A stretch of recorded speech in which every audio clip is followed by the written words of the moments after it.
So hello everyone, Kishan Jaiswal this side. आज हम बात करने वाले हैं कि हमको अपना घर खरीदना चाहिए या फिर रेंट पे रहना चाहिए, और अगर खरीदना चाहिए तो कब तक, यानी किस उम्र तक हमको अपना घर खरीद लेना चाहिए, और अपने घर को खरीदने और फिर रेंट पे रहने के प्रोज और कॉन्स क्या होते हैं।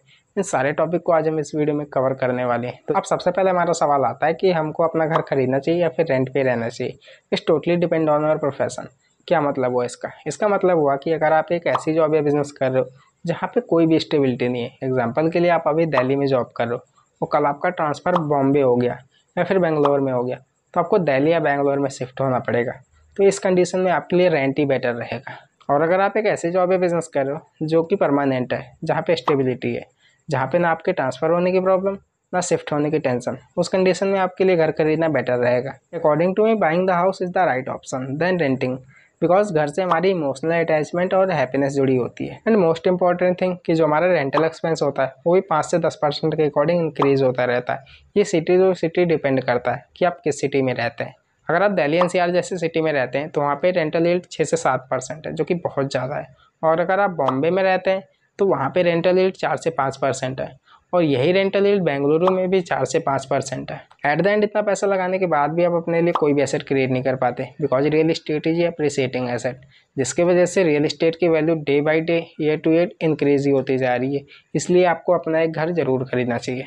मैं आपको एक कैलकुलेशन के थ्रू इन दोनों में डिफरेंस समझाता हूँ। सपोज कीजिए कि आपके पास 1 करोड़ रुपए जिसको आपने स्टॉक मार्केट में इन्वेस्ट कर दिया, ये जानते हुए भी स्टॉक मार्केट कितना रिस्की एसेट होता है। बट 1 मिनट के लिए रिस्क को साइड में रखते हुए आपने अपने पैसे स्टॉक मार्केट में इन्वेस्ट कर दिए, जहाँ पे लॉन्ग टर्म में आपको 10 से 12% का इंटरेस्ट ईजिली मिल जाता है। अब आपने अपने 1 करोड़ की इन्वेस्टमेंट पे 10% के अकॉर्डिंग साल का 10 लाख रुपए बना लिया। अब आप अपने लिए एक घर रेंट पे लोगे, बिकॉज आपके पास घर तो है नहीं।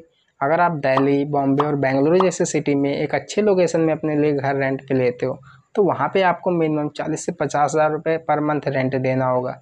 और जैसा कि मैंने आपको बताया, ये जो रेंटल एक्सपेंस होता है ये ईयर बाय ईयर इंक्रीज भी होता है। मान लो कि अगर आज आप दिल्ली एनसीआर में अपने लिए घर रेंट पे लेते हो जहाँ पे आपको 50 हज़ार रुपये रेंट देना है, और वहाँ पे रेंटल यील्ड 8% है, तो उस 8% के रेंटल यील्ड के अकॉर्डिंग आपको अगले साल 54 हज़ार रुपये देने होंगे।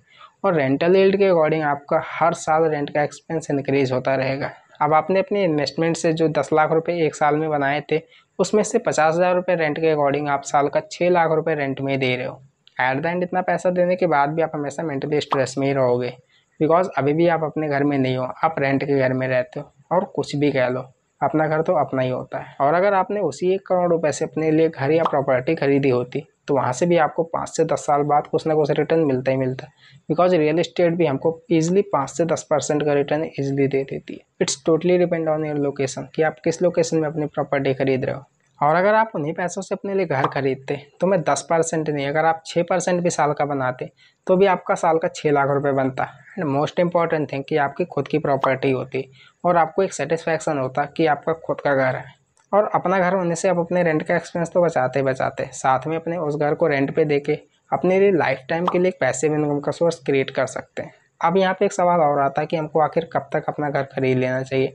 जहाँ तक हमको कोशिश करना चाहिए कि हमको 25 से 30 साल के बीच में ही अपना घर खरीद लेना चाहिए, बिकॉज इस उम्र में हमारी अर्निंग कंटिन्यू होने की वजह से अपनी लोन और ईएमआई वगैरह ईजिली पे कर सकते हैं। एंड मोस्ट इंपॉर्टेंट थिंग, इस टाइम पे हमारी एनर्जी भी हाई होती है, जिसकी वजह से हम एक्स्ट्रा हार्ड वर्क करके अपने लिए multiple source of income generate कर सकते हैं। वैसे अभी आप रेंट पे रहते हैं या फिर अपने घर में, आप मुझे कमेंट बॉक्स में बता सकते हैं। You can share this video to spread the awareness. Thank you.